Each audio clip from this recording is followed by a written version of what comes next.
Hey everyone, welcome back to the channel. If your workshop feels too small, cluttered, or just not efficient enough, this video might completely change the way you work.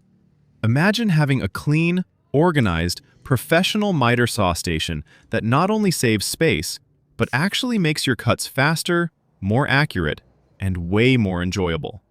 Today, I'm going to show you how I built a mobile miter saw station that's perfect for small workshops. It's compact, it's functional, and best of all, it's designed to move with you. Whether you're working in a tight garage or a limited workspace, this setup gives you the flexibility and performance of a full-size station, without taking over your entire shop. And trust me, this isn't just another basic DIY build. There are a few smart features in here that can seriously upgrade your workflow. So stick around till the end. You don't want to miss any part of this build.